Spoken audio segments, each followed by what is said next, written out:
कर्जत तालुक्यातील डिकसळ येथील भाऊसाहेब राऊत विद्यालयासमोरील डोंगरावर दिवसाढवळ्या उत्खनन सुरू असून या उत्खननामुळे कर्जत कल्याण राज्यमार्गालगतच डोंगराचे लचके तोडले जात असल्याने येथील नैसर्गिक अधिवास उद्ध्वस्त होण्याच्या मार्गावर आहे।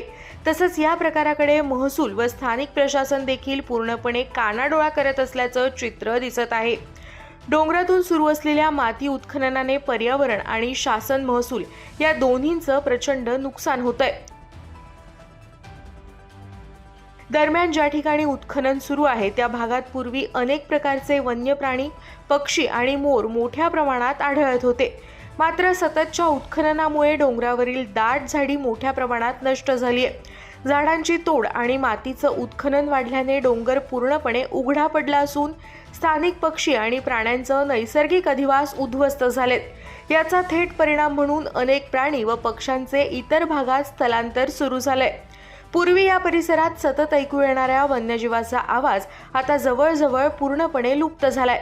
जेथे मोर सहज दिसायचे त्या ठिकाणी आता शांतता आणि मोठे मोठे उत्खननाचे खड्डे दिसत आहेत। या पर्यावरणीय हानीमुळे निसर्गप्रेमी आणि स्थानिक नागरिक आक्रमक स्वरात नाराजी व्यक्त करतात। वन्यजीवाचा होत असलेला नाश तत्काळ रोखावा आणि उत्खननावर कठोर पावलं उचलावीत अशी मागणीही जोर धरत आहे।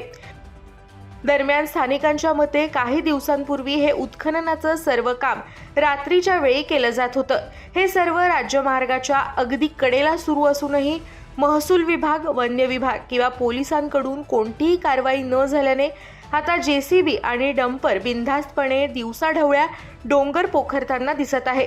राज्यमार्गाशी लागूनच चालणारं हे काम कुणाच्या नजरेस न पडणं अशक्य असतानाही महसूल विभाग किंवा पोलिसांकडून कोणतीही कार्यवाही न झाल्याने नागरिकांमध्ये संशय निर्माण झालाय।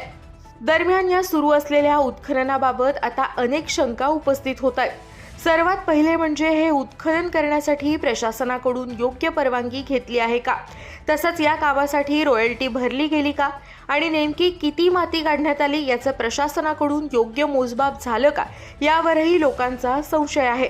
जर नोंदी व्यवस्थित ठेवण्यात आल्या नसतील किंवा मोजमाप नीट झालं नसेल तर स्थानिक संसाधनांचा गैरवापर होण्याची शक्यता असल्याची भीती व्यक्त केली जाते।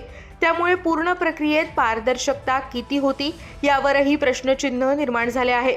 स्थानिक नागरिकांनी प्रशासनाकडे स्पष्ट माहिती आणि तपशिलावर अहवाल जाहीर करण्याची मागणी केली आहे। तसंच या प्रकरणाची चौकशी करून ज्यांची चूक असेल त्यांच्यावर कारवाई करण्याचीही मागणी करण्यात येत आहे।